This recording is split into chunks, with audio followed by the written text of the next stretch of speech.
तो जैसे कि हमने लास्ट एपिसोड के अंदर देखा था, जो चैन ये होता है वो बताता है कि मेरा प्लान है कि जो मिंग्यू है जैसे ही उसकी यहाँ की जो ट्रेनिंग है वो कंप्लीट हो जाएगी तो उसके बाद में उसे 10,000 रेस कंपटीशन के अंदर पार्टिसिपेट कराने के लिए लेकर जाऊंगा। और इससे अलग हमारे गॉड किंगडम का जो गॉड है, जो कि बहुत ही लंबे टाइम से नाइन नीदर वर्ल्ड के अंदर रह रहा है, उसका भी यहाँ पर अब जो काम है उसे निपटाने का टाइम जो है वो आ चुका है। और अब चैनी के इतना बोलते के साथ ही हमारा व्यू जो होता है वो पैलेस के बाहर आ जाता है, जहाँ पर कि हम दो एनर्जी को देखते हैं जो कि एक जगह पर इकट्ठा हो रही होती है। और एक एनर्जी के अंदर जो मिंग्यू होती है और दूसरी एनर्जी के अंदर मिंग्यू की मदर होती है। और वहीं दूसरी तरफ जो चैनी होता है वो बाहर से रहकर ये पूरी एनर्जी को कंट्रोल कर रहा होता है। और वहीं पर ही हम खड़ी हुई सभी लड़कियों को देखते हैं जिन्हें की काफ़ी ज़्यादा चिंता हो रही होती है। और तभी चैनी जो होता है वो वहाँ पर जो एनर्जी होती है उसे एक आर्टिफैक्ट के अंदर डालना शुरू कर देता है, जिसके बाद में मिंग्यू और मिंग्यू की मदर जो होती है वो नीचे आ जाती है। और मिंग्यू की मदर जो होती है वो बोलती है कि मुझे काफ़ी नींद आ रही है।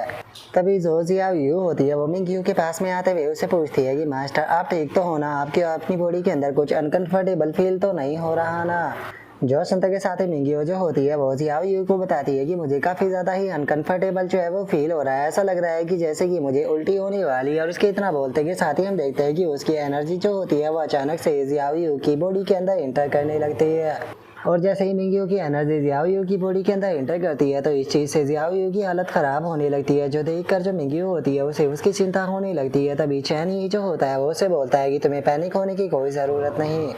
अपनी जो देनतियान है उसे अपनी एनर्जी को निकाल कर इसकी बॉडी के अंदर डालो और उस एनर्जी की मदद से इसकी बॉडी के अंदर से अपनी सभी एनर्जी जो है उसे वापस खींच लो। जो सुनते के साथ ही जो मिंग्यू होती है वो भी ऐसा ही करने लगती है, जिसका हम देखते हैं कि अब जियाओ की भी हालत ठीक होने लगती है। जो देख कर मिंग्यू उससे पूछती है कि अब तो तुम्हें हर्ट नहीं हो रहा ना। जो सुनकर मिंग्यू जियाओ बोलती है कि हाँ अब मैं ठीक हूँ। जो सुनते के साथ ही अब जो मिंग्यू होती है वो चैनी की तरफ देखते हुए बोलती है कि मास्टर पहले तो मैं अपनी एनर्जी को बहुत ही अच्छे से कंट्रोल कर पा रही थी, तो अचानक से मेरी एनर्जी जो है वो आउट ऑफ कंट्रोल क्यों हो गई।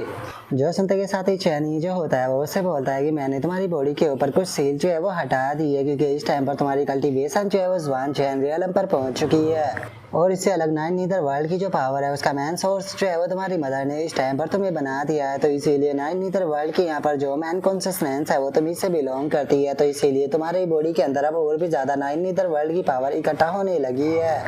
इसीलिए अब तुम्हें और भी ज़्यादा जो नाइन नीदर वर्ल्ड की पावर है उसे यहाँ पर कल्टिवेट जो है वो करना होगा, ताकि तुम इसे और भी अच्छे से कंट्रोल जो है वो कर पाओ। और अब इतना बोलते के साथ ही चैनी जो होता है वो मिंग्यू को एक बुक जो होती है वो दे देता है। उसे वो बुक देते हुए बताता है कि इसके अंदर मैंने विच क्राफ्ट के काफ़ी सारे नोट्स जो है वो बनाए और उसके अंदर बहुत सारी समरी भी मौजूद है। अगर तुम जो नाइन नीदर वर्ल्ड की पावर है उसे और भी अच्छे से समझना चाहती हो तो तुम्हें इसे पढ़ना चाहिए और कल्टीवेट करना चाहिए, क्योंकि इसे अगर तुम अच्छे से समझ लेती हो तो उसके बाद में तुम नाइन नीदर वर्ल्ड की पावर को और भी बेहतर तरीके से कंट्रोल कर पाओगी। जो सुनते के साथ ही अब जो मिंग्यू होती है वो भी फुल कॉन्फिडेंस में आते हुए जो चैनी होता है उससे बोलती है कि ठीक है मास्टर मैं समझ गई, मैं इस बुक को आज से ही स्टडी जो है वो करना शुरू कर देती हूँ और जितना जल्दी हो सकेगा मैं इस पूरी की पूरी को मेमोराइज जो है वो कर लूँगी।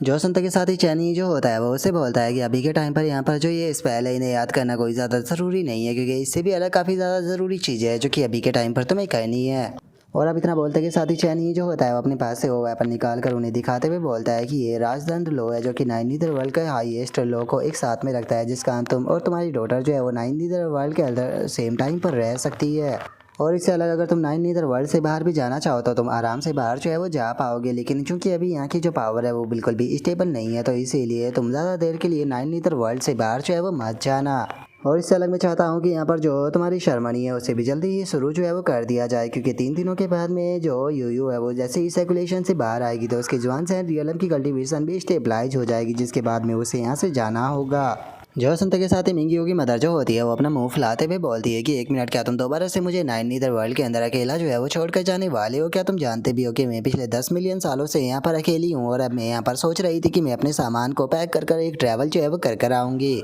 और अब अपनी मदर की बात को सुनकर जो मिंग्यू होती है वो चैनी से बोलती है कि मास्टर आपने कहा कि आप मुझे यहाँ से लेकर जाने वाले हो, तो क्या मेरे लिए कोई नया टास्क आने वाला है? जो सुनने के बाद में चैनी जो होता है वो बोलता है कि टेंशन मत लो, मैंने तुम्हारा रजिस्ट्रेशन जो है वो पहले ही करा दिया है। 3 दिनों के बाद में जैसे ही यहाँ का काम जो है वो खत्म हो जाएगा तो उसके बाद में तुम स्टेडियम स्काई एंशिएंट सिटी के अंदर जाओगी और जो 10,000 रेस कंपटीशन है उसके अंदर पार्टिसिपेट करोगी as a special seed player के तौर पर। जो सुनते के साथ ही जियाओशी बोलती है कि क्या बात है, तुम भी बैटलफील्ड के अंदर जाने वाली हो। जो सुनते के साथ ही जो मिंग्यू की मदर होती है वो उसे पूछती है कि आखिर ये 10,000 रेस कंपटीशन क्या है। जो सुनकर मिंग्यू उसे बताती है कि मदर ये एक बहुत ही बड़ा कंपटीशन है जिसके अंदर की अलग अलग वर्ल्ड से यहाँ पर नए नए टैलेंटेड लोग जो है वो पार्टिसिपेट करने के लिए आते हैं। यहाँ तक कि जितनी भी मेरी सीनियर सिस्टर है वे सभी भी इस कंपटीशन के अंदर पार्टिसिपेट जो है वो कर रही है। जो सुनते के साथ ही मिंग्यू की मदर जो होती है वो बोलती है कि ये तो सुनने में काफ़ी ज़्यादा इंटरेस्टिंग जो है वो लग रहा है। कैसा रहेगा कि तुम नाइन नीदर वर्ल्ड के अंदर रहो और मैं जाकर कंपटीशन के अंदर पार्टिसिपेट करूँ। जो सुनकर मिंग्यू अपनी मदर से बोलती है कि मदर मजाक करना बंद कीजिए, आपका लेवल जो है वो पहले ही बहुत ज़्यादा हाई है, मुझे नहीं लगता कि आप कंपटीशन के अंदर पार्टिसिपेट जो है वो कर पाओगी। जो सुनते के साथ ही मिंग्यू की मदर जो होती है वो उसे बोलती है कि तुम ऐसा क्यों कह रही हो, मैंने तो सुना है कि स्टेडियम स्काई एंशिएंट सिटी के जो ड्रैगन है वो बहुत ज़्यादा पावरफुल है। सच बताओ तो मैं बहुत लंबे टाइम पहले ही उनके पास में जाकर उनके साथ में कंप्लीट करना चाहती थी। जो सुनते के साथ ही मिंग्यू जो होती है वो वहाँ से जाने लगती है। वहाँ से जाते हुए बोलती है कि मैं अपने रूम के अंदर जा रही हूँ ताकि मैं अपनी कल्टीवेशन को स्टेबलाइज कर सकूँ, जिसके बाद में मैं 10,000 रेस कंपटीशन के अंदर पार्टिसिपेट करूँगी। जो सुनकर मिंग्यू की जो मदर होती है वो भी उसके पीछे आते हुए बोलती है कि 1 मिनट रुको, मैंने तुम्हारे लिए एक क्वीन वाली ड्रेस जो है वो बनाई है, एक बार जरा उसे पहन कर देखो, तुम उसके अंदर बहुत ज़्यादा प्यारी लगोगी। और अब उन दोनों के वहाँ से जाते के साथ ही हम देखते हैं कि जो अंकल सुई होता है वो भी चैन ही के पास में आ जाता है। और अब अंकल सुई को देखने के बाद में जो चैन ही होता है वो अंकल सुई से बोलता है कि चलो ये काम तो निपट गया, तो अब चलकर जो तुम्हारा काम है उसे निपटाते हैं। और अब हम देखते हैं कि अंकल शुई और चैन ही जो होता है वो एक अलग जगह पर आ जाता है, जहाँ पर आकर अंकल शुई जो होता है वो बोलता है कि तुमने नाइन नीदर वर्ल्ड की जो पावर थी उसे एक अलग ही पावर के अंदर ट्रांसफॉर्म जो है वो कर दिया, वो भी बिना किसी स्पिरिचुअल पावर का इस्तेमाल करे। जिसका मतलब तुम इस टाइम पर 10,000 path covering into the one पर बहुत जो है वो बहुत ही आसानी से पहुंच गए और तुम कभी भी टैबू पर ब्रेक थ्रू जो है वो कर सकते हो। नहीं, मैं लगता है कि मैं गलत हूँ, मुझे लगता है कि तुम पहले ही ऑलरेडी टैबू पर जो है वो पहुंच चुके हो, तुम्हारे पास में ऑलरेडी एलिजिमेंट जो है वो आ चुका है और एक तुम बिल्कुल निडर इमोर्टल हो। तुम सच बताओ तो यूथफुल का एक जीता जागता प्रूफ हो। सच में तुम एक ऐसे बच्चे हो जो कि लगातार ग्रो जो है वो कर रहा है और उस पाथ पर चल रहा है जिस पे कि आज से पहले कोई भी नहीं पहुंचा है। तुम ऑलरेडी जो टैबू है उसे प्राप्त कर चुके हो, तुम्हारे यहाँ पर फेलियर का कोई भी यहाँ पर नामो निशान जो है वो मौजूद नहीं है। जो सुनते के साथ ही चैन ही जो होता है वो उससे बोलता है कि तुमने कहा था कि तुमने जो टैबू है उसे मिलियनों सालों तक स्टडी जो है वो किया है, तो क्या तुम जानते हो कि उसका फाइनल स्टेप जो है वो क्या होता है। जो सुनकर अंकल सुई चैनी को बताता है कि ये टैबू से आगे बढ़ने का मतलब है कि हम लोग फॉरबिडन रियलम के अंदर इंटर जो है वो कर सकते हैं और उसके बाद में हम यूनिवर्स को अपनी फ्रीली बिल्कुल मैनिपुलेट जो है वो कर पाते हैं और यूनिवर्स के साथ में मिलकर रह पाते हैं। मैं वैसे तो इस बारे में नहीं जानता हूँ, लेकिन पता नहीं क्यों मुझे ऐसा फील हो रहा है कि तुम मॉर्टल की सारी कंडीशन ही जो है उन्हें ऑलरेडी सरपास जो है वो कर चुके हो और तुम इस टाइम पर उस पोजीशन पर हो कि तुम्हें यूनिवर्स का यहाँ पर डिस्ट्रक्शन या फिर क्रिएशन जो है उसे आसानी से डिसाइड जो है वो कर सकते हो, वो भी केवल अपने थॉट से। लेकिन अगर तुम फॉरबिडन रियलम के अंदर इंटर करते हो तो इसके बदले में तुम्हें यहाँ पर अपनी जो सारी मेमोरी और तुम्हारी एग्जिस्टेंस है उसे भी खोना पड़ सकता है। तुम हेवन के साथ में भी मर्ज हो सकते हो और जिसके बाद में बस तुम एक हेवन का हिस्सा जो है वो बनकर रह जाओगे। और यही फॉरबिडन रियलम के अंदर इंटर करने का सबसे बड़ा डिसएडवांटेज भी है, जिससे कि तुम्हारी पूरी एग्जिस्टेंस खत्म हो सकती है। जो सुनते के साथ ही चैनी जो होता है वो बोलता है कि तुमने बिल्कुल सही कहा, यही कारण है कि मैं अभी इस चीज़ को एक्सेप्ट जो है वो नहीं करना चाहता और ना ही मैं यहाँ से जाना चाहता। जो सुनकर अंकल सुई जो होता है वो चैनी से बोलता है कि वो ऐसा लगता है कि अभी भी कोई ऐसी चीज़ है जो कि तुम्हें रोके हुए है, जो कि तुम्हें आगे बढ़ने जो है वो नहीं दे रही। जो सुनते के साथ ही अब चैनी जो होता है वो अंकल सुई से बोलता है कि चलो इस टॉपिक को हम साइड में रखते हैं और मैं तुमसे एक सवाल जो है वो पूछता हूँ, क्या होगा कि अगर तुम्हें पास्ट में वापस जाने का मौका मिले तो क्या तुमने जो पाथ चूज़ किया था तुम दोबारा से उसी पाथ को चूज़ करोगे या फिर तुम जो अपना पाथ है उसे चेंज करना चाहोगे। और अब चैनी की इस बात को सुनते के साथ ही अंकल सुई जो होता है वो थोड़ा सा हैरान होते हुए बोलता है कि वो ऐसा लगता है कि तुम पहले ही मेरी पूरी मेमोरी जो है उसे देख चुके हो। जो सुनते के साथ ही चैनी जो होता है वो उसे बोलता है कि फर्स्ट जनरेशन के जो एंशिएंट कोड है वो बिल्कुल लगभग ख़त्म होने की कगार पर है, उनकी पावर जो है वो धीरे धीरे कर कमज़ोर होती जा रही है, जिस कारण आक्रमणकारी जो है उनका भी यहाँ पर धीरे धीरे कर उदय जो है वो होने लगा है। अगर बात की जाए ह्यूमन एम्प्रोरों की तो जो ह्यूमन एम्प्रोर थे उन्होंने वे ऑफ हेवन को ओपन करने की कोशिश की, लेकिन वे इस चीज़ में फेल हो गए, जो फॉर्मेशन थी वो डिस्ट्रॉय हो गई, जिस कारण गॉड किंगडम जो है वो समय से पहले डिस्ट्रॉय होने की कगार पर है। इसीलिए मैं तुमसे पूछना चाहता हूँ कि अगर तुम्हें टाइम के अंदर वापस जाने का मौका मिलेगा तो क्या तुम दोबारा से अपना वही पाथ चूज़ करोगे या फिर तुम जो अपना पाथ है उसे चेंज करना चाहोगे। जो सुनते के साथ ही अंकल सुई जो होता है वो चैनी से बोलता है कि मेरे यंग दोस्त चैनी, हम लोग जो है वो कभी भी जो आउटकम होता है उसे डिसाइड जो है वो नहीं कर पाते। अगर मिलियन सालों की पहले की बात की जाए, जिस टाइम पे मैं ब्रेक थ्रू करने के बारे में सोच रहा था, शायद उस टाइम पर तुम गॉड किंगडम के अंदर पैदा हुए होगे। लेकिन किसने ही आखिर ये सोचा था कि जिस टाइम पर मैं ब्रेक थ्रू करने की कोशिश करूँगा, मेरा ब्रेक थ्रू जो है वो कम्प्लीटली फेल हो जाएगा। लेकिन मेरे इस आउटकम के कारण पता नहीं कितने मिलियन लोग जो थे उन्हें अपनी जान से हाथ जो है वो धोना पड़ गया, क्योंकि उस टाइम पर वॉर जो है वो शुरू हो गई थी। गॉड किंगडम जो है वो यहाँ पर बहुत सारे डिवीज़नों के अंदर टूट गया।